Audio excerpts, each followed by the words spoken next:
All right, thank you. Oh.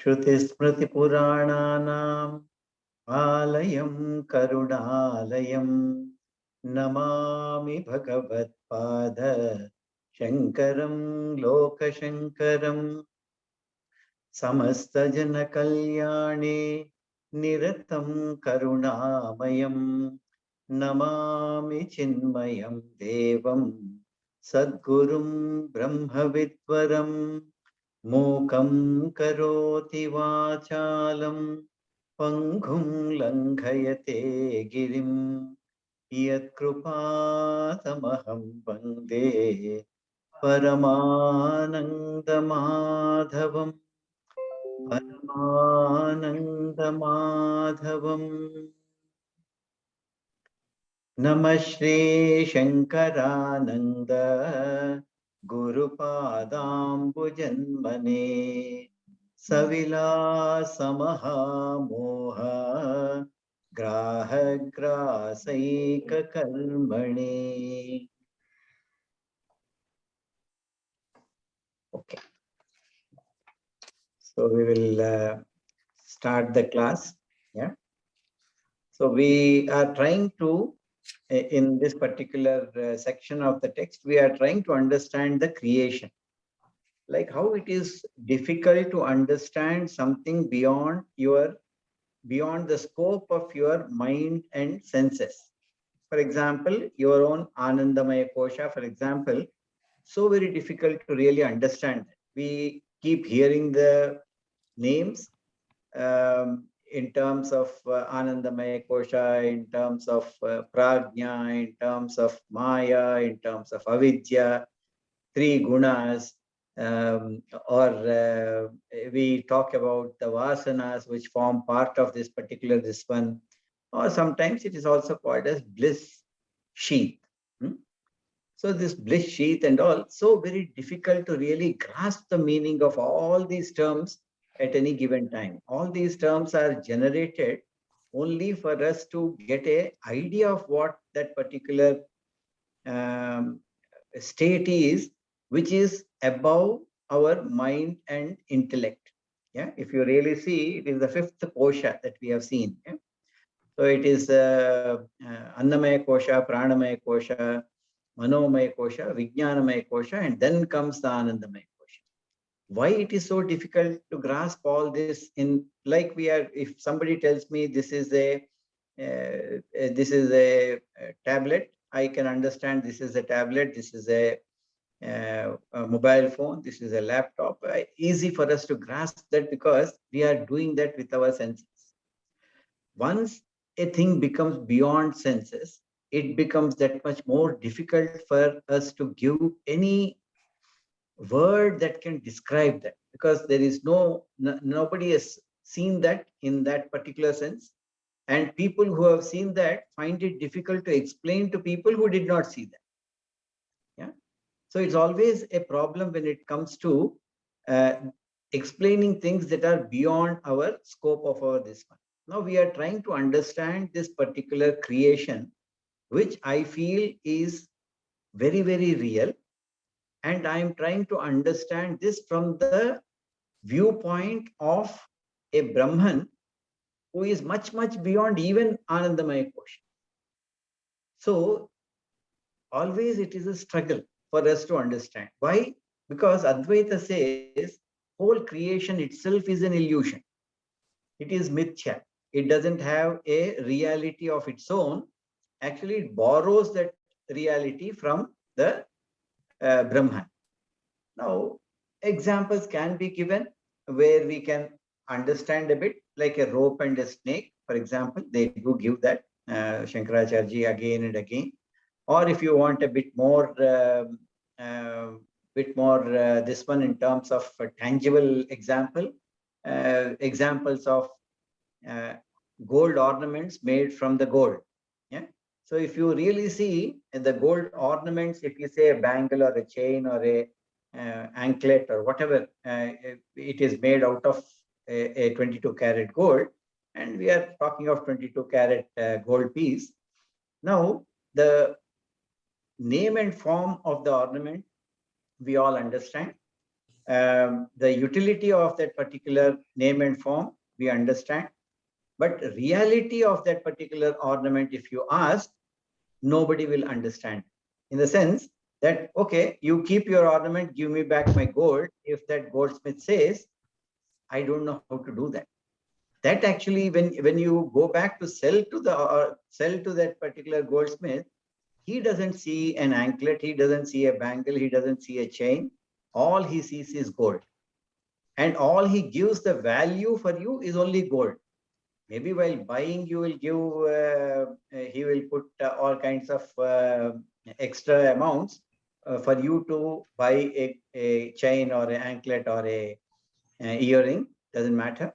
But when you go back to him, from his perspective, there is no gold, no ankle, no anklet, no earring, no bangle, no chain, nothing like that. For him, it's only a gold, and he weighs that.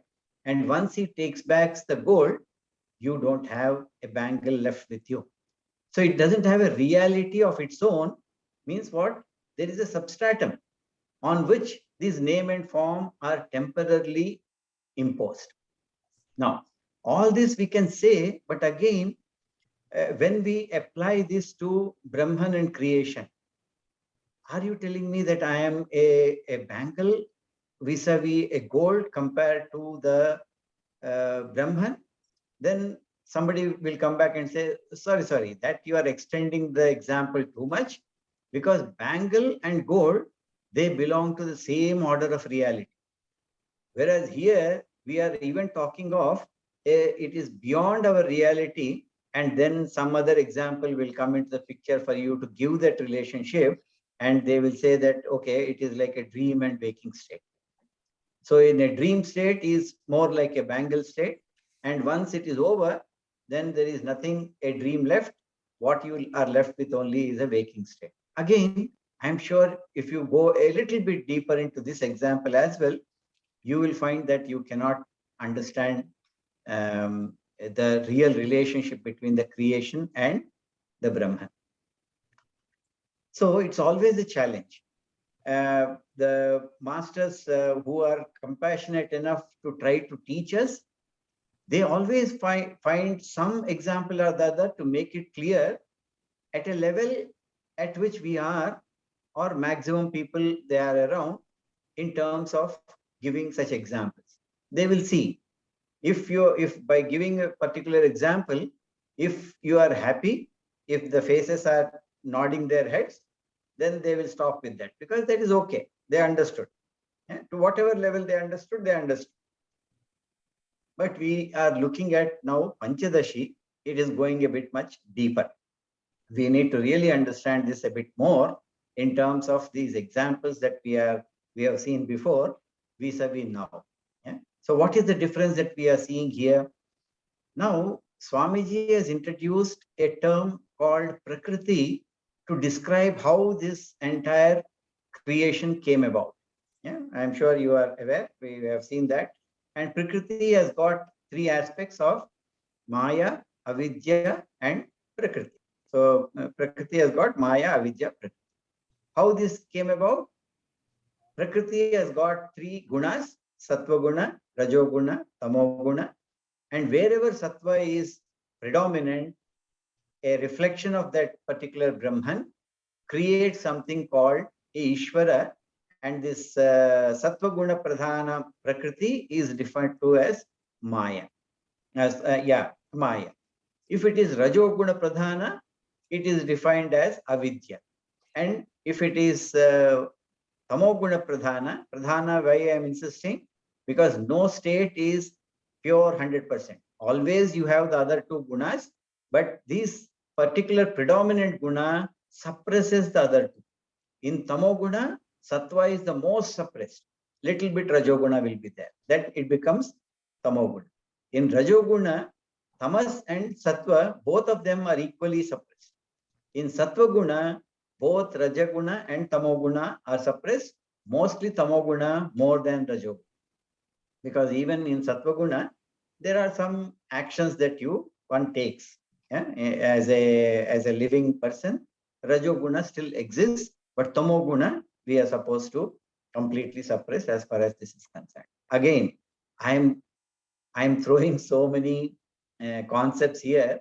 Again, difficult to grasp. So one need to really do a mananam. Contemplation is the only way to understand these terms in a way where we don't give importance, or we are able to negate this entire creation. Although I am feeling myself is a very, very experienced person to me, because I am staying with me 24/7 for last so many years. But I am myself, I have to tell that although I am talking all this, I am feeling that I am experienced on daily basis. I myself am only a illusion, a mithya.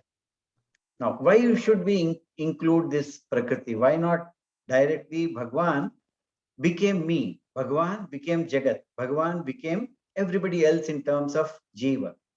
And Bhagwan became Ishvara. Much easier than bringing something in between. Again, it is for us to understand or not to misunderstand the concept of Brahman. Really speaking, from Paramarthika point of view, from Bhagwan's point of view, there is nothing but Bhagwan. Yeah, always Dayanand Saraswati used to say, Swami Dayanand Saraswati, always his favorite was one God. When you say it is business, only Advaita says it is only God. So I don't require to tell that you are a fool, you are this, because you are also Bhagwan. You cannot say you are ignorant, you have got avidya, you have got maya, but I don't have. All that is required is teaching. That's why Vedanta goes by just teaching. Guru's teaching for you to say that Aham Brahmas. You yourself are Brahman. So why should you feel that you are anywhere less than anybody else, whether it is Swamiji or whether it is Ishwar? Yeah, very strong statements Swamiji used to make. And sometimes we used to feel very, how to put that, very surprised as to how we can even say Guruji is not like that, or Gurudev is, I'm equal to him. Yeah, sometimes it's challenging. But real Advaita asks you to do that. Because Aham Brahmasmi, you are Brahma, there is nothing other than that. Then why we are introducing this Prakriti is for us to understand the concept of this Mithya Prapancha. Example normally people give is like the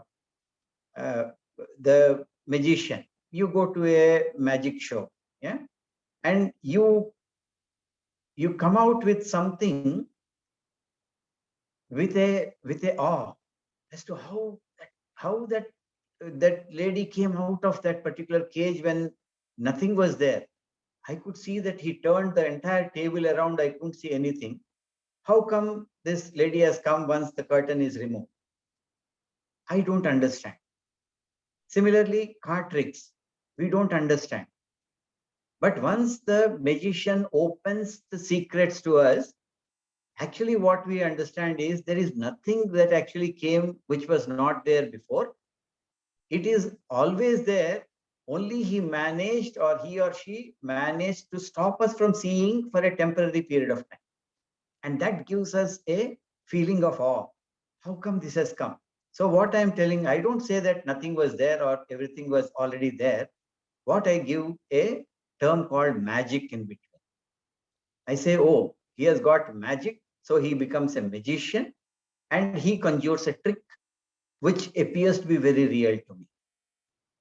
Really speaking, is there something called magic? Because once you understand the secret of the magic, there is no magic. Magic has disappeared. But a term magic has come into existence from the perspective of a seer who is ignorant of the trick or the logic that the magician has used behind. So I make use of a word called magic. For me, magic is real till I understand what actually happened in terms of that trick that was conjured on my senses, that I am not able to recollect or recognize. And in order to understand that, I start with a term magic. And once I understand, magic disappears. Similarly here, and magic in that terms, if you see, magician, if he is real, magic is an illusion. Term is an illusion. The act is an illusion. Similarly here, from my side, to understand that Brahman, who is defined as Nirguna, Nirakara, Nirvikara, no change, Advaita, or Brahman is all alone, nobody else is there with him, including Maya, including anybody, including Prakriti, whatever you give the terms. Nobody is there, all alone he is there. Then how come he is conjuring this trick on me if nothing else is there? So in order to understand that particular concept, I require to put something in between. Similar to a term called magic, I am trying to put across something called Prakriti. That's why any of these creation in Advaita, whether it is the number of elements, number of this ones, Upanishads just don't care. There are variations. In some Upanishads, they say only 3 elements are. In some elements, in some Upanishads, there are 4 elements. Akasha is not even considered as an element because Akasha is not having atoms in this. Anus are not there. Yeah. So there can be many aspects of this creation or the theories of creation given, because ultimately I'm going to deny them the reality. So it doesn't matter whether I negate 3 elements or 4 elements or 5 elements or Maya itself. Now, instead of Maya, here Swami Vijayanandaji introduces a term called Prakriti. Shankaracharya in Prapancha, one of the Shakta philosophy books that he has written, where he wrote about the creation, he introduced, maybe not introduced, but he borrows a term called Pradhana. But it really doesn't matter. Why? Because anyway, this is all a magician's trick. I am going to negate the act. I am going to negate the very term magic once I understand the reality associated with that. Keep that in mind, and then you come back to our text where we are telling a Prakriti term is introduced, which has got this Maya, Avidya, and Prakriti, depending upon whichever is predominant, whether it is Sattva, Rajas, or Tamas. We have seen this particular thing. Yeah. Why I went into these details, I feel that we all require to come to an understanding. Don't give too much importance to this. At the same time, give importance. We need to understand the act of magician fully in whatever terms that is being told, which should be logical to us. Yeah, you cannot say that something is totally illogical. Whatever logically we can understand, we should understand that to that level and try to see how I will negate the reality associated with this name and form. So here, what we are being told is this entire creation, what I am seeing, has got 5 elements: space, air, fire, water, earth. This is nothing that my senses can look at all this, feel all this, experience all this. Although space is slightly a problem. I don't experience space really in terms of my pratyaksha praman. I don't see space, I don't hear space, although sound is supposed to be a activity of space. I don't hear sound without without air bringing it, because air has got both. Yeah, we don't hear that without echo is there. You go and on top of a mountain and shout, and we see that a shout comes back in manifold. That is coming only because air is present, atmosphere is present, and Akasha automatically present wherever air is there, because air can exist only when space exists. When space is not there, nothing can come. It is the avakasha pradartha. Possibility of anything happens only when space is there, including air. Start with air. So here, what we have seen is that that both Srushti, when it happens that the fire, air, space, air, fire, water, and earth, when they came into the picture, they were told that they come with specific properties. Why it is important for us to understand the properties of the space? Because I am able to uh, gain the experience of the world through these properties only. Shabda, Sparsha, Rupa, Rasa, Gandha. Shabda, Sparsha, that is sound, touch, form, taste, and smell. Apart from this, there is no world for me. Yeah? Whole world is this plus my sixth sense, which is the mind. Mind can conjure up its own imagination. But again, they will depend on these five only, which either I experienced or I heard somebody else experience. Either way, the entire creation I am experiencing only through these five. So my trying to understand is how these came about. So here it says that it is Brahman who wished for and created these five elements of sense perceptions for you to enjoy your bhogya. The entire thing is created because of you. A jiva's bhoktutvam, all these are created. Because you have to enjoy, it is created by Ishvara. That is how it's said. Then I must understand where these five came from. So I am attributing them, each of them, to one of these elements, because all that is existing outside is these elements. Everything I touch, everything I inspect is either made up of these, either of these, or a combination of these. So in order to understand that how come this particular thing I am able to hear, now he says that a concept is being presented before us to say you have five sense objects outside which you are experiencing. Somehow these five appear to be matching with the five elements that I am observing outside in the creation. So these properties must come from them.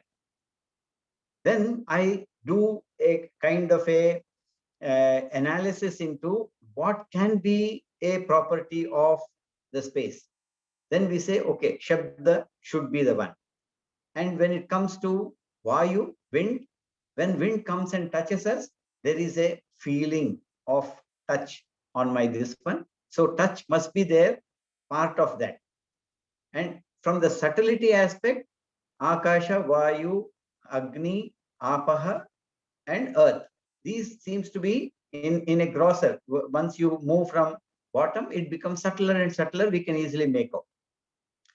So when I can see a touch in the wind, I attribute then it should be the wind property that gives, and anything that comes from the top is being given automatically to the element that comes next. Yeah? So whatever property of Akasha will be there in Vayu. In the fire, you will find property of Akasha and Vayu and its own, which is the form. And water will have taste, and it will have all the three, sound, touch, and form. And Prithvi will have Gandha as its own, unique, and it will have this one. Now, this is okay. Now, I must understand, okay, these are properties of the elements that are outside. How am I able to grasp them? Is it because of only my ear I'm able to hear? I don't require anything in the inside in my software. This is hardware, yeah. Similarly, if I have got an eye, I can see. But some people seem to be having everything intact, but they can't hear, they can't see. Some people have everything in terms of tongue and all, but they can't talk. So when you go into all this type of analysis, once you are doing, there must be a software in my brain to recognize these specific sense objects when they are coming in, to grasp them in that particular manner. And they are different. That also people easily can make out. How? I can hear a sound range of something, whereas dogs can hear much larger. How do I know? Because even before I hear, dog will start jumping up and down. Hearing the owner coming back from somewhere gone out, it will start jumping because it's already heard. It can smell much better. My range is shorter, whereas some other people's other jivas range can be larger. Sometimes even human beings have got that this one. They can hear, they can see actually up to 2 miles. People can actually see. In Maharashtra, there used to be one person who used to paint on a small sculpture on take sculptures on the rice grain. How? Because his eyesight was there. He doesn't require any extra this ones. His sight was so advanced compared to other human beings. Sometimes exceptions do come. Yeah? Doesn't matter really, because the concept is that software is there. Some people it may, you can say malfunction, but it can function above the normal range which is set up for human beings. Yeah? So all I'm telling is there is something inside to make us grasp something coming from outside through the physical ear that we are looking at. And this we call it as uh, organs of knowledge, jnanendriya, because these are bringing in knowledge. Yeah? From outside, if a sound comes, actually it can turn into a knowledge for us in the mind. So these are all called organs of knowledge. Now, question came up as to how this, how these uh, five software related issues are there in my mind. Then it says that, again, one more thing, yeah, before we jump to that particular this one, I said anything that is belonging to a top one, the child will automatically inherit the properties. In every human being, we are seeing that there is a awareness, there is a sentiency, there is consciousness or existence. We are all talking about this, and I have no doubt about that. When I say I exist, I know I exist. Nobody requires to tell me. I don't even require any senses to tell me I exist. So there must be something which has come from above. Whether it has come from one of these subtle elements like Akasha or Vayu, or it has come even beyond. Because this existence is found even among these from Akasha down. Question may come, is then Akasha the final one? Why we require a Brahman? Maybe Akasha is Brahman. There are people who used to argue like that. Yeah? With Shankaracharya, it is called Visishtadvaita. For them, only 4 elements. And Akasha becomes the Ishvara. You don't require anything else. But Shankaracharya says, when it comes to the topics beyond your senses, please don't use your brain because they are beyond your senses. So there is no point in using brain. You have to accept what Shruti says. That's why it becomes Shabda Pramana for Vedanta. So if, and in Upanishad, it clearly says Akasha came from Sat. Sat becomes Brahman. So I don't require to go any further because it is beyond the grasp of our brain. I will not use my brain. Simple as that. And if you really want to argue with that, very, very difficult to argue because Akasha appears to be having all that we are now looking at. It is avikara. You can apply. Ajam nirvikalpam nirakaram ekam niranandam anandam advaita rupa. Space is that. Only thing that is not allowing us to take that in Advaita Vedanta, because it is Upanishad who is telling that Akasha is an element created from Sat. You see how keenly these discussions used to happen in try to understand the truth behind. Yeah, and apart from that, he then argues back. Of course, he says that in Brahman there should not be any characteristic or this one associated with that, whereas sound is associated with Akash. You yourself say that sound should come from as a property of Akash. If there is a property, it cannot be Brahma. So he argues that later, but what I'm telling is it can be very, very subtle in terms of these arguments that go about. So here we are looking at these 5 elements which are there, and we have got 5 softwares inside, concepts that make us understand or gain the knowledge of these 5 sense objects coming from outside into my mind. And it cannot be my mind. Mind is inert. Yeah. So there must be something else which is actually creating this possibility for us to gain the knowledge from the 5 senses that are, or sense objects that are coming in, and we call them as the 5 organs of knowledge. And in order to understand this, what we have read is, because this the sattva, rajas and tamo gunas are part of prakriti, as we call it, or maya. In the other classes we hear, but here we stick to prakriti. Because prakriti has projected the elements, all elements have got these 3 gunas. That is how we are looking at. Yeah. And even if it is completely tamo guna predominant, there is a sattva guna associated.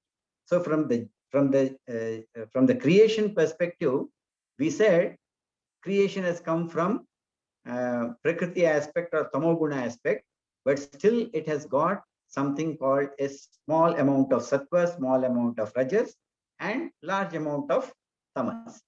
Now this sattva element of these 5 gunas are being told to be the cause for these 5 jnanendriyas that are there in me. Jnanendriyas are not part of the mind, not intellect. They are part of actually something called a prana, but even prana only recognizes them. Really speaking, they come directly from tanmatras as a power to you. You can take it that way. Because it is a wish of Ishvara that you can enjoy the world outside. So it says that Akasha, because sound is its property, is giving you an ability to hear that sound by providing a jnanendriya called Shrotra. Shrotra is hearing ability. And the ear gets created in order for Shrotru to function in you, so that you can enjoy sound from outside as a jiva. This is the logic, yeah, how that goes. So individually, the 5 elements are creating 5 ability for you to enjoy those particular sense objects. So Akasha gives you Shrotru or hearing. Vayu, because there's touch involved. Tvak. Tvak means actually the skin, but ability for you to feel that touch is the jnanendriya that we are talking about. Agni, because light is there. Chakshu, which is the eye that we are talking about, seeing. And Jala, water. Rasana. Rasana is the taste. Rasana is not directly taste, but your ability to taste something on your tongue. And Grana is the ability to smell, and that comes from the earth element. And these are all unique. Yeah. Why they are unique? For example, when a Vayu comes and touches you, and if you want to hear something out of Vayu comes with the sound, let us say, it touches you, you can hear because of the skin, but the sound aspect of the Vayu is coming to you only because of the ear that is there. You don't hear through your skin, you hear through your eyes. So they are distinct in terms of that pratak, very distinct in terms of their abilities that are there, and that's why there are 5 jnanendriyas from 5 elements, and these 5 have come completely uniquely. And the term that I have used there is asadharana karya. Yeah, maybe you can hear this again in terms of trying to understand this. Yeah, asadharana karya means a unique ability is being given to you by these 5 elements using their sattva guna, because knowledge is involved.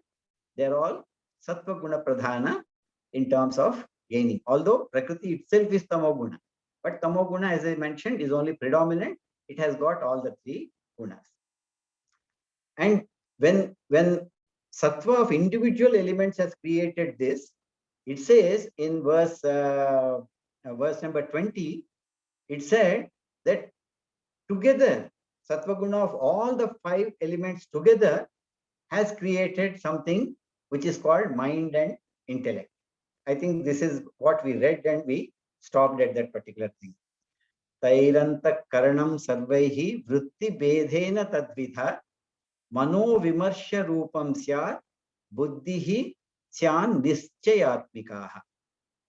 So here what we are looking at is the sattva guna of all the five elements together has produced your mind and intellect. How mind? Mano vimarsha rupam syat.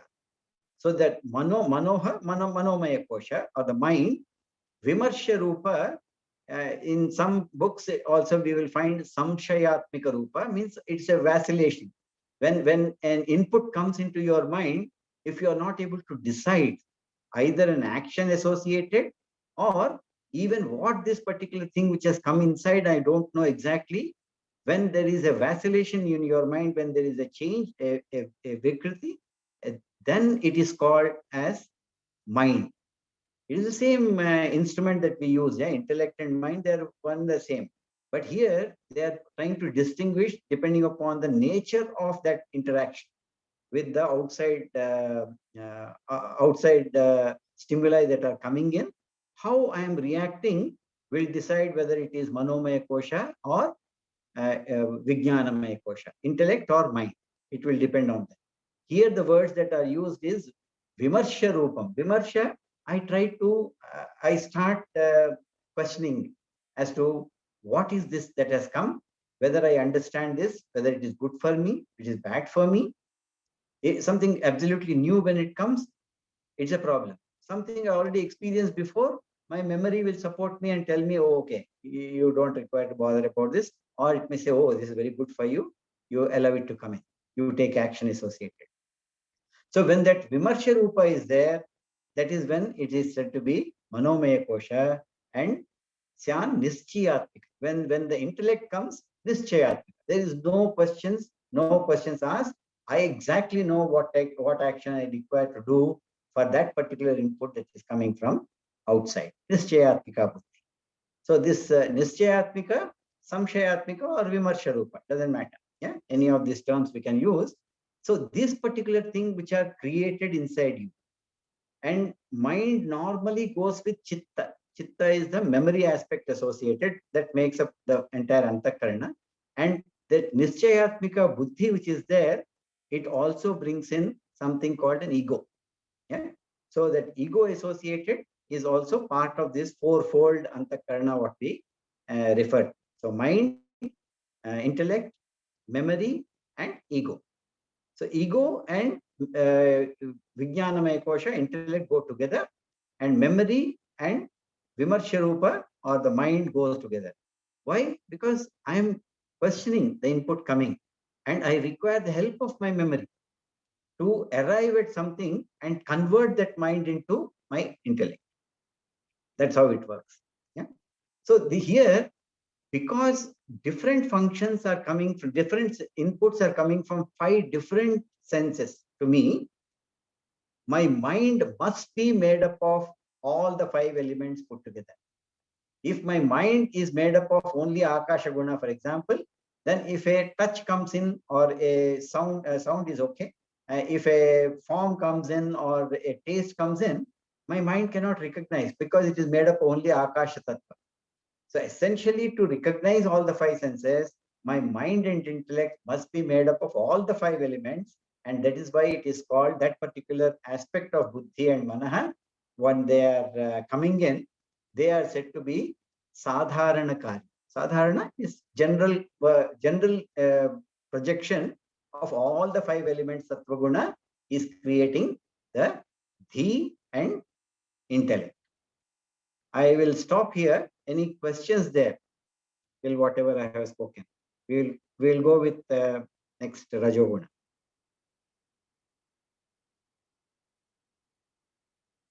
Am I audible? Everybody there? Hari Om Shankarji. You are quite audible and we can hear you, but my understanding is, I do not know where it is. Anyway, I had a couple of things I think you did explain, but still this Prakriti and Jagat, they are same, right? Prakriti and Jagat. And Prakriti and Srishti, they are same. Okay, as I mentioned, Prakriti is something introduced at a very high level, which the same Prakriti is now split into Maya, Avidya, and again a Prakriti is used. Similar to our Prana Shakti splitting into 5 subsets of functionalities. Again, it says Prana, Vyana, Pana, Vana, Suma. So Prana repeats, yeah? So that Prana is at a higher level, this Prana is at a lower level. Similarly, Prakriti at a high level has got Sattva, Rajo, Tamo gunas. And that Prakriti with Tamo guna produces a Prakriti which is Jagat. Jagat is just Tamoguna. It is purely Tamoguna, but as I said, nothing is pure. It is predominantly Tamoguna with Sattva and Rajogunas inbuilt into it, but they are in a suppressed form. That's why you see Jagat mostly is inert. Mostly it is inert. But a very little of Sattva Guna, it creates something called a mind and intellect, which forms a very small proportion of this entire Jagat you are seeing. Yeah? If you really see entire Jagat, very difficult to find an intelligent life form. Why we are struggling to find other life forms with intelligence? Because they are limited. Because Sattva Guna is very limited in this Jagat. And we are fortunate to be part of that little bit where we are experiencing that in this life. And the Srishti? Srishti is the very creation itself. So the Srishti is not really anything tangible. It is the entire aspect of projection that Brahman is doing, really not doing, but we are thinking he is doing, he or she is doing. But I thought Jagat involves everything. Actually, no. Jagat is purely a inert world, basically. That is what Jagat is. An inert world, unfortunately, includes your mind and intellect. Yeah, they are being given that sentiency by what we call as reflected consciousness and all other terms that we use. Yeah, Jagat. Okay, in the creation, Mohiniji, there are 3 entities.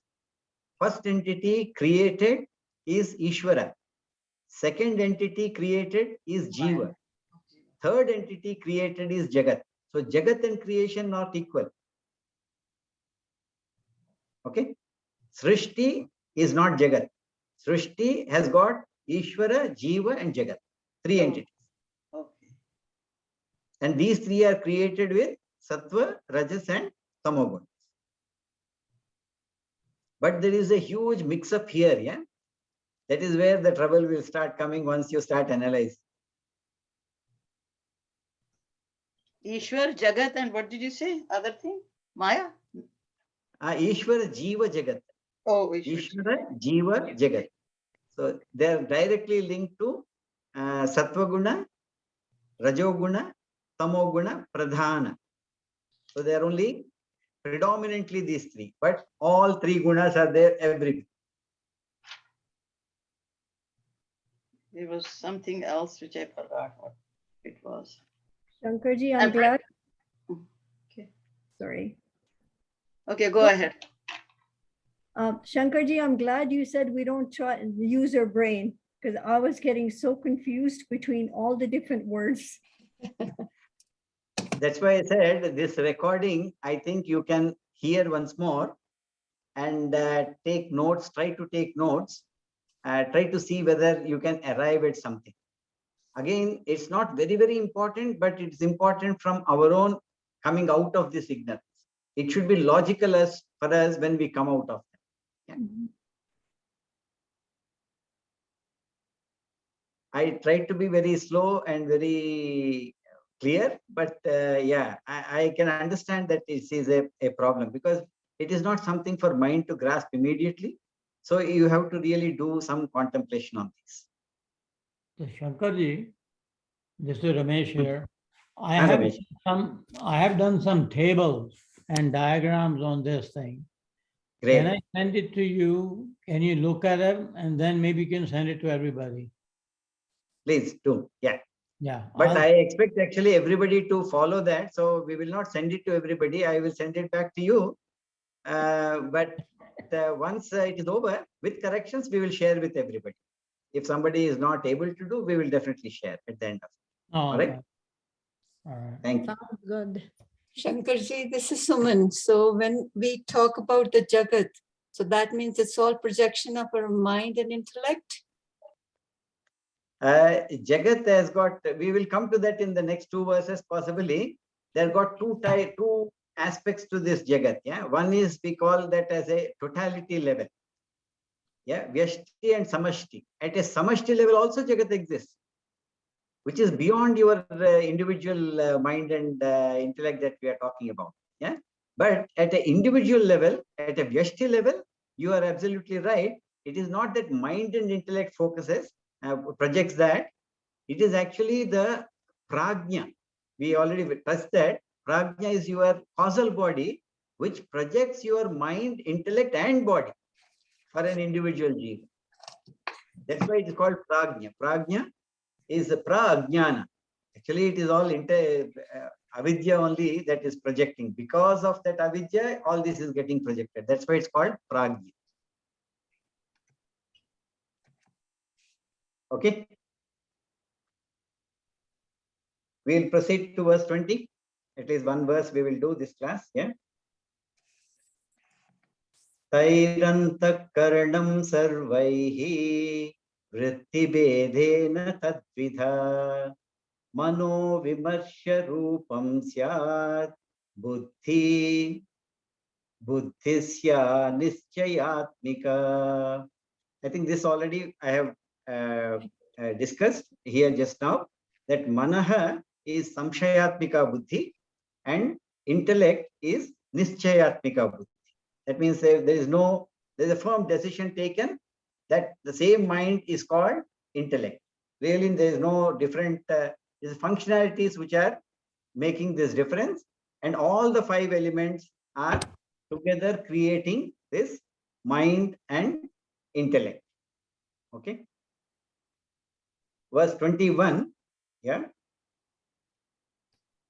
Rajam sai panchabhistesham kramat karmendriyani tu vakpani padapayuhu upastha abhidhani jajnire. Or we can say vakpani padapayus upastha abhidha jnani jajnire.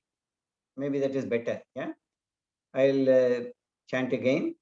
Rajoshau panchabhistesham kramat karmendriyani tu vakpani padapayupastha abhidhanani jajnire. Now we understood the concept of the five organs of knowledge. So it makes it easy here. So here it is telling the asadharana karya of rajoguna. Rajoguna of these five elements. What is it creating? There are organs of action. Like organs of knowledge, we have already created them. Now there are five organs of action that are getting created. Again, please don't go by the physical aspects of them.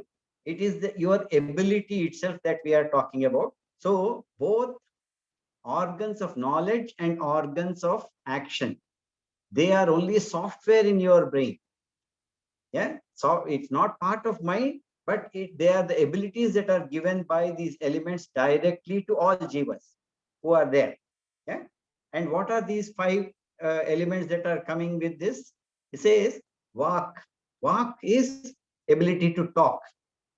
Yeah, if everything is there, still you are not able to talk, then there must be something wrong with that particular software inside.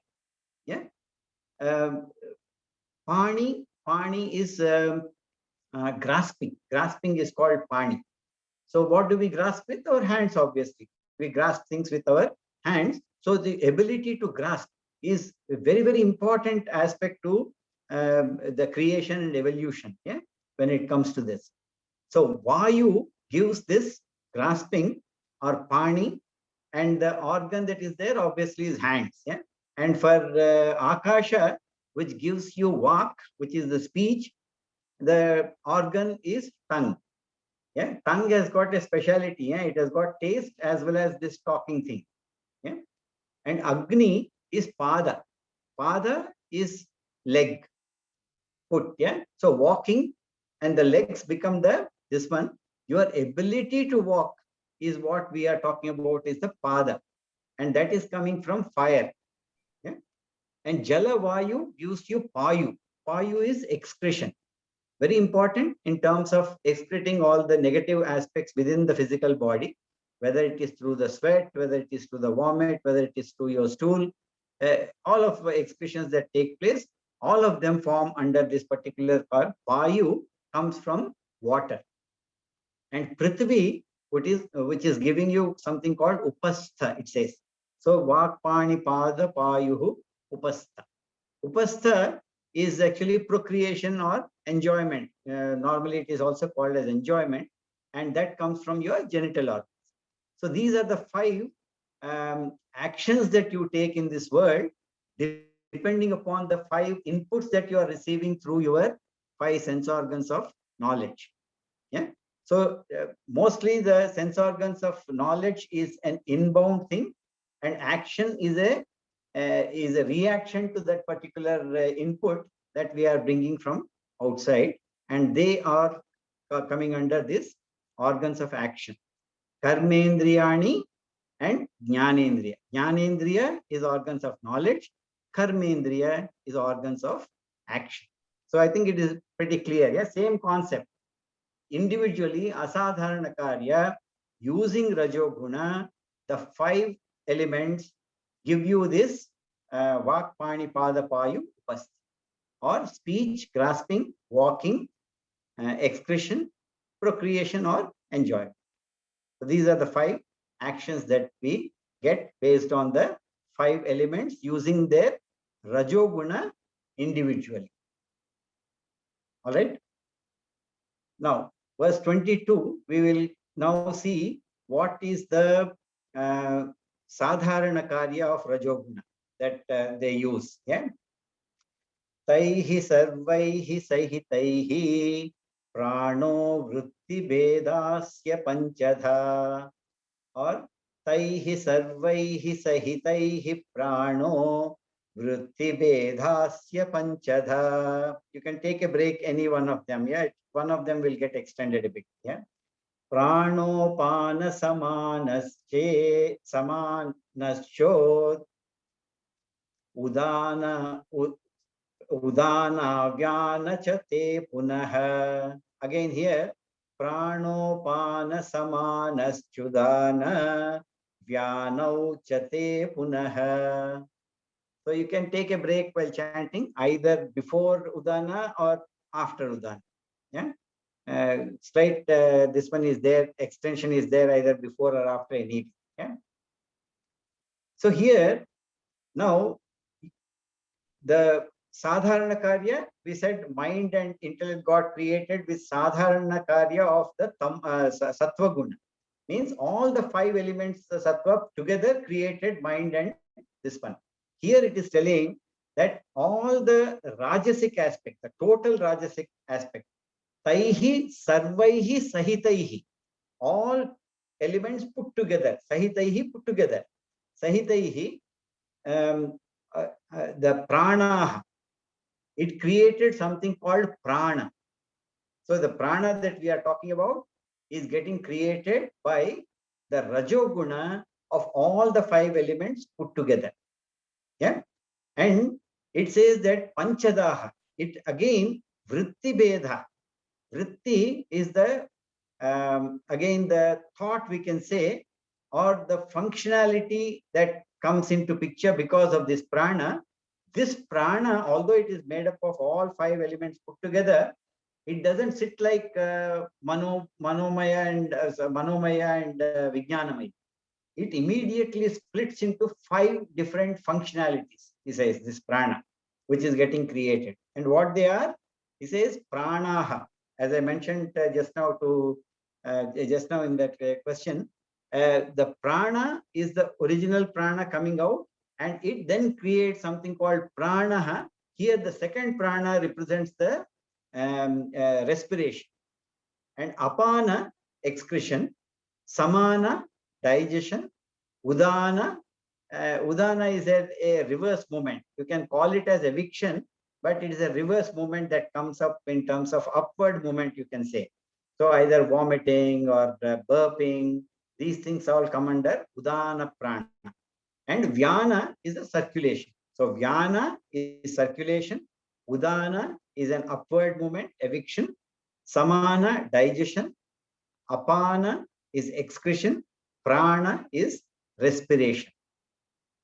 Okay, so these 5 elements which are there, functionalities that are there, are getting created through this prana. Why we require these 5? Because prana is like a bridge between the subtle body and the gross body. The subtle body has got this prana at a subtle level, just like your pancha karmendriya and pancha jnanendriya. It is a power that is available for the jivas. But this prana in body, physical body, because it's a bridge between these 2, it actually converts into these 5, and it supports the physiological functions in the body. And without this prana functioning, we say the body is dead. Yeah. So we have seen that the Rajoguna aspect individually created the 5 karmendriyas, Vakpani Pada Payu Upastha, or speech, grasping, walking, expression, and procreation.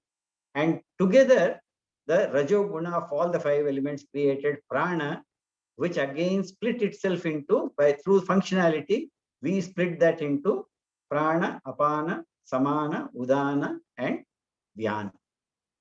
So in fact, when we give Naivedyam to the Lord, we use these terms. Means to say that for the God also we say, Ishvara has got these 5, whatever I'm offering, let it go to respective aspects of your prana, apana, samana, vana, udana. Yeah. So that is how we are actually giving Naivedyam to the Lord when we give that. Yeah? Okay. I think one last thing, 1 minute is there. One last thing is the pranavayu, they say, is at heart level. It is the respiration that we are talking about. Apanavayu, it is at the anus level because the excretion is involved. Samanavayu, digestion, is at the navel. Udanavayu, eviction, etc., that is remaining at the throat. I said it is an upward movement that we talk about there. And Vyanavayu, circulation, is obviously all over the body. There is no specific place there. Circulation is there. Okay.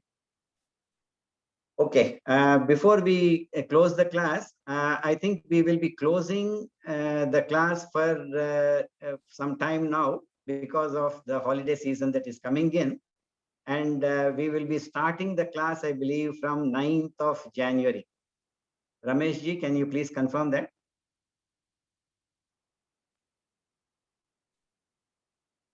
Yes. Okay. All right. So all the very best and very happy holidays to all of you.